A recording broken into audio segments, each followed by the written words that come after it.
Não, sou o tio, gritou a garotinha, sua voz cortando o calor denso da selva como uma lâmina.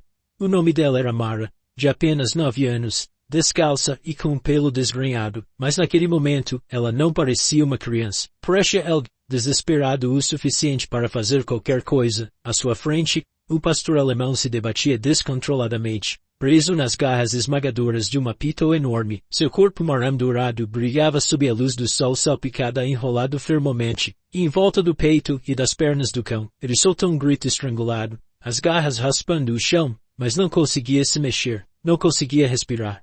A Mara não hesitou. Largou a cesta que carregava tia de mangas para a boa e correu em direção a elas. Seu coração batia tão forte que ela não conseguia mais ouvir os pássaros. Não conseguia ouvir o vento nem seus próprios pensamentos. Apenas os suspiros sufocados do animal que se tornara seu melhor amigo. A selva perto da aldeia deles não era exatamente segura, mas era seu lar. A Mara conhecia cada árvore, cada som, cada caminho escondido menos, mas nunca vira uma cobra tão grande. Mesmo assim, quando avistou o pastor à distância, abanando o rabo e farejando a grama alta, ela o seguiu. Sorrindo, nunca imaginou que os minutos seguintes mudariam sua vida para sempre. O nome dele era Kyle. Ninguém sabia de onde ele tinha vindo. Ele tinha simplesmente aparecido um dia, com as costelas à mostra, o pelo sujo, mas os olhos aguçados e gentis. Ele seguiu a Mara, até em casa, como se aquele fosse seu lugar. Os pais dela estavam céticos, mas a avó diz, os animais sabem em quem confiar. Se ele a escolheu, há um motivo. Desde então, eles se tornaram inseparáveis. A Mara conversava com Kyle mais do que com qualquer outra pessoa. Ele ouvia, sempre, a entendia de um jeito que ninguém mais conseguia. Agora, Kyle estava morrendo. A Pita apertou o aperto com uma calma assustadora, seu corpo pulsando como um coração batendo lentamente. A Mara agarrou o gado mais grosso que conseguiu encontrar, e começou a bater nas costas da cobra, chorando, gritando, balançando com toda a força. A Pita sibilou, sua cabeça se ergueu ligeiramente, mas não a soltou. Os olhos de Kyle estavam se fechando agora, suas pernas pararam de se mover.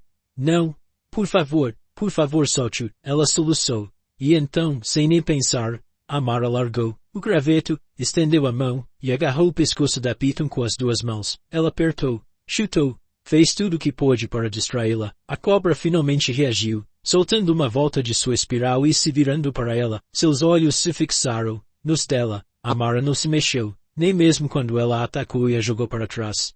Naquele instante, Kyle se soltou bruscamente. Ele cambaleou, ofegou e então correu menos, mancando em direção a ela, mesmo mal conseguindo ficar de pé. A Piton sibilou novamente. Sua atenção, dividida entre a presa que havia escapado e a garota, ainda esparramada na terra.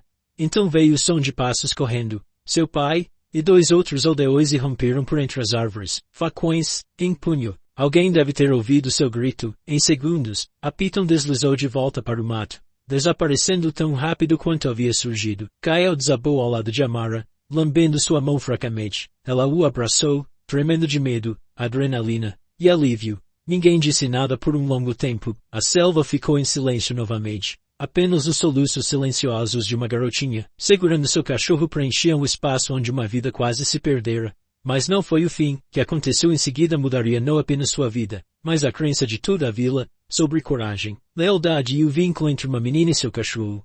O sol já havia se posto atrás das árvores quando chegaram à aldeia. Os braços de Amara ainda estavam firmemente envoltos em Kyle, cuja respiração era superficial mas constante. Seu pelo estava coberto de sujeira. Hematomas marcavam seu corpo e sua pata traseira. Arrastava-se levemente a cada passo. Mas ele não se afastou dela, nenhuma vez. A multidão que se reuniu ao redor deles tinha expressões misturadas de descrença e preocupação. Ninguém disse isso em voz alta, mas todos pensavam a mesma coisa.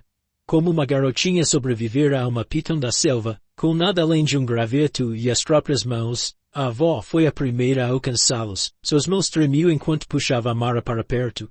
A voz firme, mas carregada de emoção. Você poderia ter morrido, criança. A Mara não respondeu. Não conseguia. Sua voz estava presa em algum lugar, entre o medo que havia engolido e o alívio que não havia processado. Ela apenas assentiu, e então voltou sua atenção para Kyle. Mais tarde naquela noite, enquanto o curandeiro da aldeia cuidava dos ferimentos de Kyle, a Mara sentou-se perto, recusando-se a dormir. Seu pai colocou a mão em seu ombro, sem saber se devia arrepender-la ou você não pensou, Amara. disse ele suavemente. Você correu perigo. Sozinha, eu tive que fazer isso, ela sussurrou.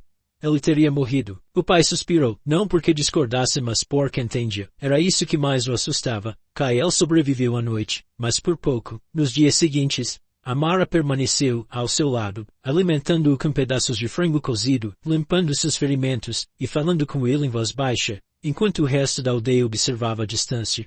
Alguns a achavam tola, outros, corajosa, mas ninguém podia negar a lealdade entre eles. Seja lá o que tenha acontecido entre Kael e Amara naquele momento, aterrorizante na selva, os uniu de uma forma que nem mesmo os adultos conseguiam explicar. Então veio a reviravolta inesperada.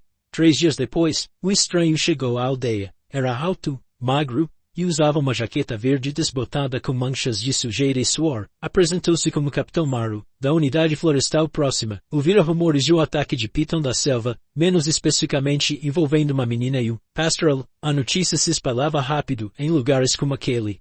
Quando Amara o viu, algo apertou em seu peito. Kael também se levantou, mais fraco do que antes, mas ainda alerta.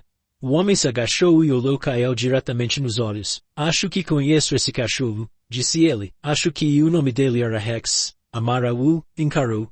O coração disparado em confusão. O nome dele é Kael, disse ela. Ele é meu. O Capitão Mara sentiu lentamente. Eu entendo, mas Hal humano. Um dos nossos cães treinados escapou durante uma missão. Ele fazia parte de uma unidade de resgate. Inteligente. Leo. Forte. Todos pensavam que ele estava perdido na selva. Não, disse Amara, com a voz trêmula. Ele não está perdido, ele me encontrou. E por um longo momento, ninguém falou. Kael. Não sei-me, apenas ficou sentado ali, entre eles, como se também estivesse tentando entender quem ele havia sido, e quem havia se tornado. Mas o que aconteceu em seguida, forçaria todos a repensar o que achavam que sabiam, porque às vezes, um cachorro não salva apenas uma vida. Às vezes, ele precisa de alguém pequeno e corajoso para salvar a sua. O Capitão Maru ficou mais tempo do que todos esperavam. Ele não exigiu que o cachorro fosse devolvido, nem me questionou o direito de Amara de protegê-lo. Em vez disso, sentou-se em silêncio sob a figueira de bengala, compartilhando histórias sobre as missões de resgate que sua equipe costumava realizar. Histórias sobre deslizamentos de terra, Inanda, e as vidas que seus cães ajudaram a salvar. Cada vez que ele falava de Rex, o aperto de Amara em Kael se intensificava um pouco mais. Ela não conseguia explicar, mas algo dentro dela se recusava a ceder. Naquela noite, quando as estrelas brilharam no céu, Amara finalmente fez a pergunta, que vinha guardando no peito o dia todo. Se ele foi treinado para salvar pessoas, por que estava sozinho na selva? O Capitão Maru ergueu os olhos da pequena fogueira crepitante entre eles. Estávamos evacuando uma vila após um deslizamento de terra. X estava tentando levar uma família presa para um lugar seguro. Um segundo colapso veio sem aviso. Ele desapareceu no caos. Sua voz falhou. Procuramos por dias. Pensamos que ele tinha sumido. Amara olhou para Kael, que agora estava encolhido ao seu lado, com uma orelha tremendo durante o sono. Ele encontrou uma saída, disse ela suavemente. Mas ninguém o encontrou. Não, admitiu Maru, mas você fez. Aquela frase pairou no ar, como uma verdade gravada em pedra. Você fez a garotinha, não um soldado. Não uma socorrista treinada. Apenas uma criança que ofereceu comida e carinho a um cachorro machucado que nem sabia como pedir ajuda. Na manhã seguinte, Maru se aproximou do chefe da aldeia. Gostaria de dar algo a ela, disse ele. Em homenagem ao que ela fez. A maioria dos adultos não ousaria encarar aquela cobra, mas ela não pensou em si mesma, só pensou em salvá-lo. O chefe assentiu. Ela não precisa de medalhas. Ela saber que estava certa. Então, naquela tarde, sob um céu carregado de nuvens e o cheiro de chuva iminente, os aldeões se reuniram. O Capitão Maru ficou ao lado de Amara e colocou algo pequeno e metálico em sua mão, um distintivo de sua unidade, desgastado nas bordas, mas polido, até ficar limpo. Você demonstrou o tipo de coragem que transforma vidas, disse ele. Damos nomes de guerreiros aos nossos cães resgatados. Você não apenas o salvou. Você lhe deu uma razão para viver. Lágrimas brotaram nos olhos de Amara. Mas ela não chorou. Em vez disso, olhou para Kael, depois para o distintivo, e depois de volta para Amara. Ele não é mais um soldado, sussurrou. Ele é da família. E Kael, como se entendesse cada palavra, ficou ao lado dela menos mais forte agora. Orgulhoso, com o rabo abanando apenas uma vez. Mas a história não terminou com o distintivo, ou a cerimônia, porque o que ninguém esperava, era o que Kael faria em seguida. Não por causa do treinamento. Não por causa do seu passado, mas porque algo dentro dele havia mudado. Ele havia encontrado algo que valia a pena proteger. Não uma vila, não uma missão, mas uma garotinha que arriscara tudo por ele. E nos dias seguintes, essa lealdade seria testada novamente, de maneiras que ninguém poderia prever. Apenas 3 dias após a cerimônia, as chuvas chegaram cedo. A princípio, não passava de uma garoa fina, daquelas que deixavam o ar com cheiro de terra molhada e folhas de manga, mas na segunda noite, o céu se abriu, e a chuva tornou-se implacável, trovões ribombavam sobre as colinas, e o rio perto da aldeia transbordava com uma velocidade assustadora. O que antes era um riacho tranquilo atrás dos arrozais tornou-se uma força rugindo e lamacenta que rasgava o vale. Amar acordou com o som de gritos, pessoas correndo recolhendo suas coisas, gritando nomes. Seu pai rompeu em seu quarto, com água pingando das roupas, e pânico na voz. O rio está transbordando, temos que nos mudar. Agora, ela pulou da cama, pegou os sapatos e chamou por Ruel. Ele já estava na porta, alerta e tenso como se tivesse percebido o perigo. Antes de qualquer um deles, em poucos minutos, a praça da aldeia estava lotada, famílias agarradas às crianças, idosos, amontoados. O capitão Maru, ainda, na aldeia, assumiu a coordenação da evacuação. Seu treinamento entrou em ação, dando ordens e ajudando as pessoas a encontrar o caminho mais alto para sair da zona de perigo. Mas então uma voz gritou. Um velho, com os olhos arregalados de medo. Minha neta, ela saiu correndo, antes do amanhecer para buscar algo nos arrozais distantes. Ela não voltou. Houve silêncio. Todos sabiam o que isso significava. O caminho para os campos cortava perigosamente perto da margem do rio. E a essa altura a água já estaria alta. O solo, a correnteza poderia levar qualquer coisa menos, ou qualquer pessoa. O coração de Amara batia forte, sem dizer uma palavra. Ela se virou para Kael, que já a encarava como se soubesse o que ela estava prestes a fazer. Antes que seu pai pudesse impedi-la, ela disparou pela multidão, descalça e encharcada, com Kael correndo ao seu lado, atrás deles. Alguém gritou seu nome, mas era tarde demais. Ela já tinha ido embora. O caminho para os arrozais era pior do que ela imaginara. A água batia na trilha, a lama sugando seus pés a cada passo. Mas ela não parou, não conseguia, e algum lugar lá fora, havia uma criança da mesma idade que ela menos assustada, sozinha, e correndo contra o tempo. E então eles ouviram um grito, fraco mas real. Amar abriu caminho pelo último trecho de árvores, e a avistou, uma garotinha, agarrada ao galho de uma árvore que se projetava logo acima da água corrente. O galho estava se curvando a segundos de se partir. Sem hesitar, Amar estendeu a mão para a água, mas a correnteza era forte demais.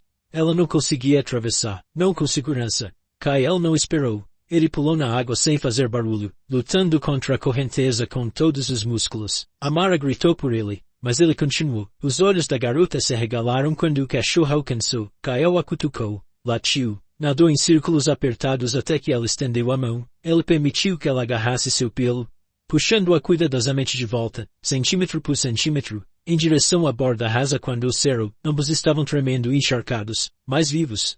Quando os aldeões os encontraram momentos depois, liderados pelo capitão Maru e pelo pai desesperado de Amara, encontraram não apenas um resgate, mas um milagre. O mesmo cão que um dia se perdera na selva, salvo pelo amor de uma garota, atribuíram o presente quando mais importava. E ninguém mais questionou seu lugar, nem por um segundo. A manhã seguinte ao início da tempestade foi calma, de um jeito que parecia quase sagrado. O rio havia recuado, deixando para trás uma confusão de galhos quebrados, pertences espalhados, e um silêncio que vibrava de alívio. A aldeia estava segura, as pessoas estavam seguras, e a menina também. Grocas a Kael Amara sentou-se com eles sob a mesma figueira de bengala, onde, poucos dias antes, recebera o distintivo de resgate. Agora, Kael jazia ao lado dela, ainda úmido, mais calmo, com os olhos semicerrados, enquanto os dedos dela traçavam círculos preguiçosos em seu pelo. Eles não falavam, não porque não houvesse nada a dizer, mas porque às vezes o silêncio fala mais alto. As pessoas passavam em silêncio, concordando com a cabeça, algumas até parando para se ajoelhar e acariciar Kael gentilmente. Ninguém mais o olhava como um vira-lata. Não havia nenhum traço de dúvida em seus olhos. Ele não era apenas um cachorro, era um herói. E para Amara, ele ainda era muito mais do que isso. Ele foi aquele que voltou quando ninguém mais voltou, que ouviu, sem precisar de palavras, que lutou ao lado dela, Não por dever, mas por amor, o Capitão Marvel se aproximou um pouco antes do meio-dia. Não disse muita coisa, apenas se agachou ao lado de Kael e o observou como um velho amigo faria. Ele escolheu, disse finalmente, olhando para Mara, não precisa se preocupar. Ninguém vai levá-la embora. Amara sentiu, mas sua voz era suave e firme. Ele nunca iria embora. Não, mesmo, o Capitão Marvel sorriu ao ouvir isso. Ele salvou vidas como Rex, e agora, a salva como Kyle. De qualquer forma, ele está exatamente onde deveria estar. À medida que o dia avançava, as coisas voltavam lentamente ao normal. O sol secava as últimas poças. As famílias começavam a consertar suas casas e as crianças voltavam a brincar na praça da aldeia. Mas algo havia mudado no ar. Havia uma nova história circulando. Uma que não tinha nada a ver com mitos ou perigos da selva. Era a história de uma garotinha que arriscou tudo por seu cachorro. E como esse mesmo cachorro salvou outra pessoa sem hesitar. Naquela noite, Amara aconchegou o corpo de Kael com um cobertor. Antes de se aconchegar ao lado dele no chão, ele se inclinou para ela, aquecido, e com a respiração estável, e pela primeira vez no que pareceu uma eternidade. Ela não sonhou com cobras ou tempestades. Sonhou com trilhas na selva, com patas macias ao lado das suas, e com um mundo onde a coragem não precisava ser gritante. Só precisava ser real. E foi assim que a história dele seria lembrada. Não pelo apito, nem mesmo pelo dilúvio, mas pelo vínculo inquebrável entre uma criança e a alma que ela salvou, que, por sua vez, salvou todos os outros.